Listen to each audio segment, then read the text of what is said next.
توب ستوريز من وطن الكرامة.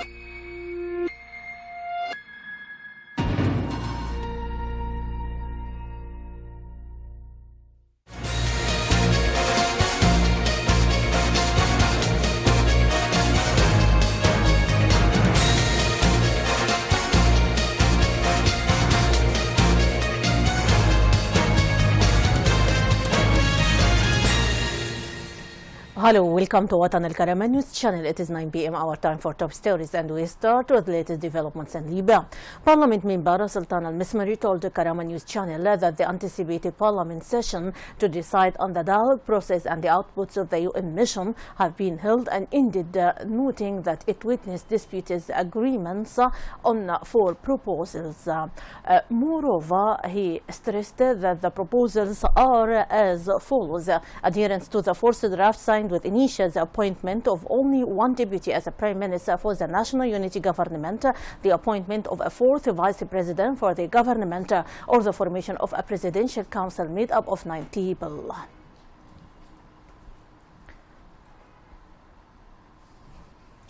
Member of the outgoing Congress Ibrahim Bushala said that there is an unofficial contact with some parliament members in Tobruk. Bushala stressed that the outgoing Congress refusal of any dialogue could put the country under international trustship or a deliberate attempt to divide it.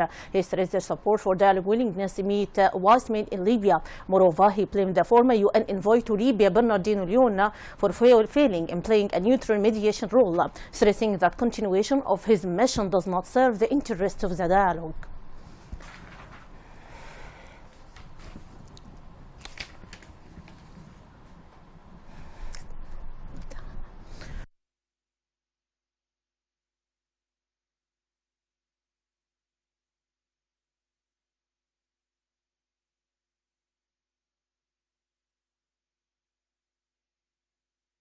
Independent member Sharif Al-Wafi, who withdrew from the dialogue committee, said that Libyan assist and funds abroad will probably experience an unknown fate. Al-Wafi noted that the release of these funds in absence of a strong regulatory agency of the state has offered an opportunity of dissipating them, the matter that may lead Libya to a real bankrupt state. Al-Wafi called on Parliament for putting a requirement of not to fully unpack the money and to sign a memorandum in particular with those bodies with whom the former executive office has dealt with.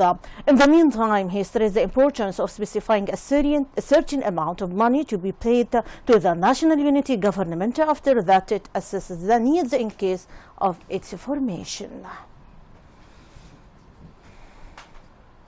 Media sources reported that EU Foreign Policy Chief Federica Mogherini arrives in Cairo today to discuss with the Egyptian officials the developments in the Middle East. The sources added that the official talks will begin tomorrow. The talks will discuss a host of issues topped by bilateral relations, the peace process in the region, migration issues, the Syrian crisis, fighting terrorism, as well as the situation in Libya.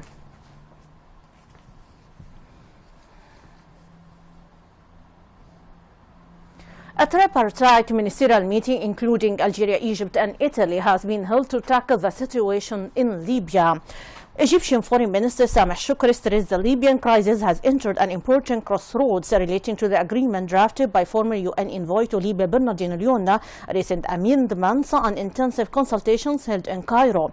Moreover, the Minister of Maghreb Affairs in Algeria, Abdelkader Missahel, expressed satisfaction of his country to the UN political agreement draft to resolve the crisis in Libya, noting that it represents a sufficient consensus to manage the transitional stage. Foreign Minister Mohamed Adair expressed his country's understanding of Algeria's decision to postpone the reopening of land border between the two countries due to the proliferation of terrorist groups in the region. Adair stressed that talks and contacts were held with the Algerian government to reopen the land border. In the meantime, Adair announced that the influx of terrorist Daesh elements arrived at Libya across Ma'atiq International Airport in Tripoli.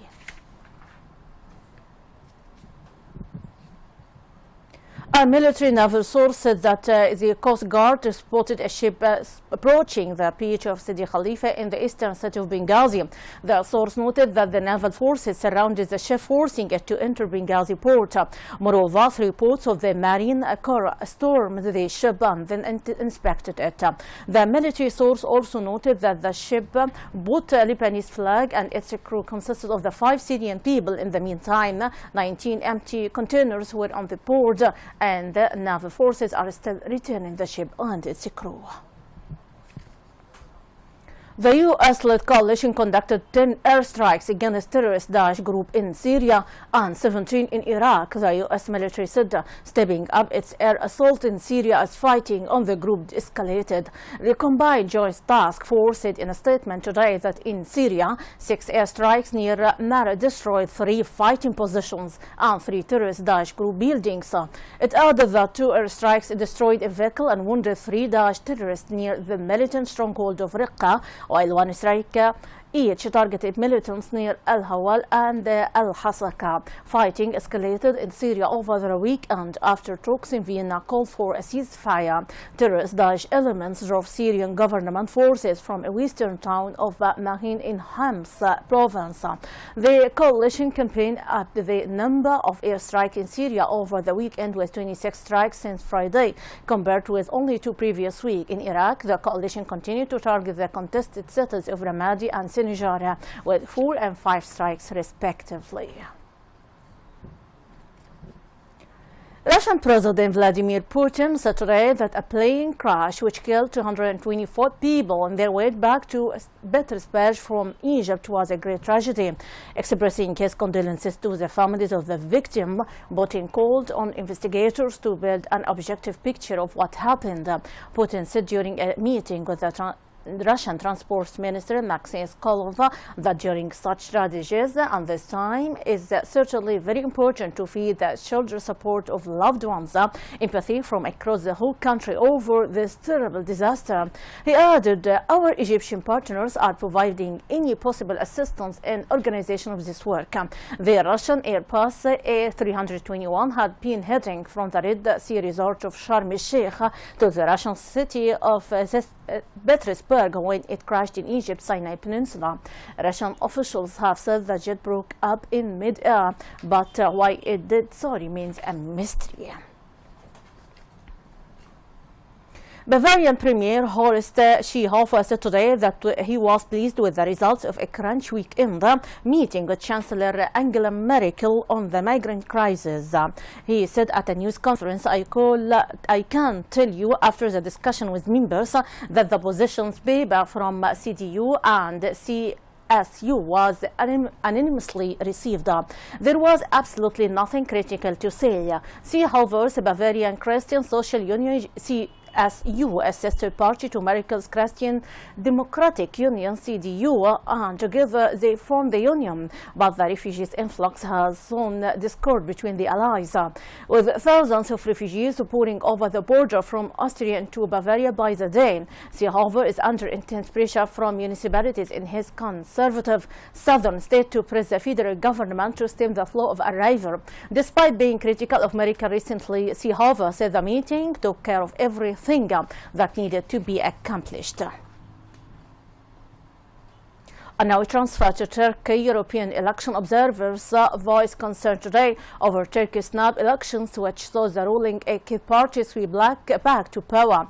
President Tayyip Erdogan cast the return of Turkey's Justice and Development Party to single-party rule as a vote for stability, but opponents fear it heralds deeper polarization. At a news conference in the Turkish capital Ankara, the chairman of the monitoring delegation of Parliamentary Assembly of the Council of Europe, PES, Andreas Gross, told reporters that fear had adversely affected the election process. The result handed the AKP 317 of 550 seats in Parliament, only 13 short of the number Erdogan would need for a national referendum on constitutional changes. He wants to forge a presidential system granting him full executive powers. The OSCE's overall verdict was that the elections were mainly free and fair, despite the difficult security situation in the troubled southeast.